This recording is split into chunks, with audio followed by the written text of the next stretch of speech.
Working on a new project. It's this applique from Man Sewing with Rob Pellon, and it's Eagle over Alaska. And so far I've got as far as putting the snow applique on the mountains at the top here, and I've been using Wonder Under, which is or has been my go-to iron-on adhesive. But Rob Pellon, Man Sewing, recommends Heat and Bond Lite Sewable. So I thought I'd give it a go, and in this video I'm going to be testing which of these two iron-on adhesives actually does a better job. I've already traced the pattern pieces onto the Wonder Under. I only had a little bit left over from the previous project, so I just went ahead and traced ones that would fit onto the Wonder Under.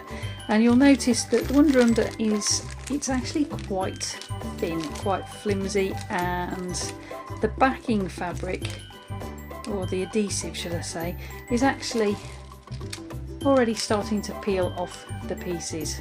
If we compare that to the Heat and Bond Lite Sewable, it's actually quite a bit thicker.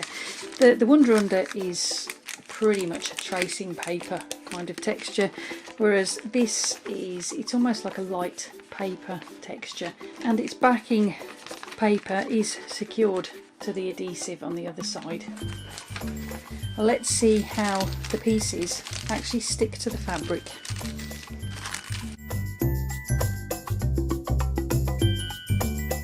The instructions to use Wonder Under differ slightly to the Heat and Bond in that you're supposed to use a damp press cloth on the Wonder Under, and then with an iron set to the wall setting you hold it down for 15 seconds, and the idea is that your press cloth or tea towel or whatever should start to dry out when the 15 seconds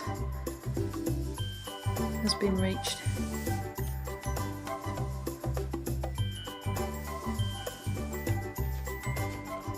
If we just take a look, it has stuck in places, it's a bit limp there. If you take a look at the actual appearance, it's gone quite wrinkly across there. Okay, this is the Wonder Under. I've ironed it, or pressed it to the fabric, and as you can see in places it's not really attached that brilliantly. There's gaps, and more annoyingly is the paper is coming away from the adhesive, which means I'm going to lose my numbering.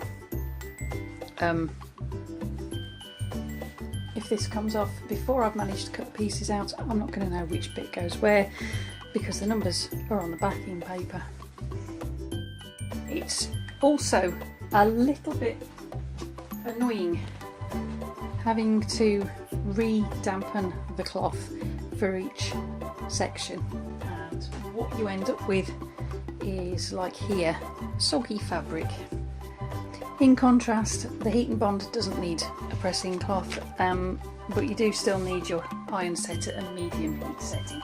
And then you just press for a couple of seconds.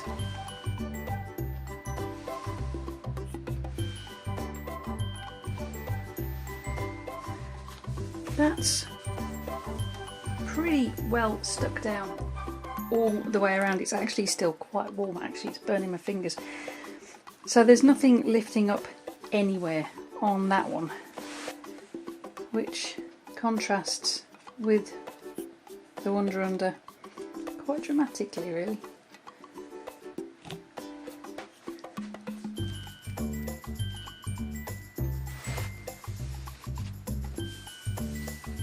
The good thing about this Heat and Bond is because the paper is going to stay attached to the adhesive and it's not peeling off,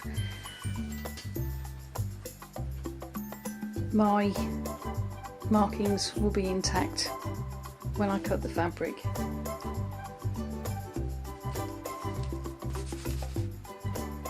I think I'm with Robert Pell from Man Sewing on this one. I'm going to stick with the heat and bond.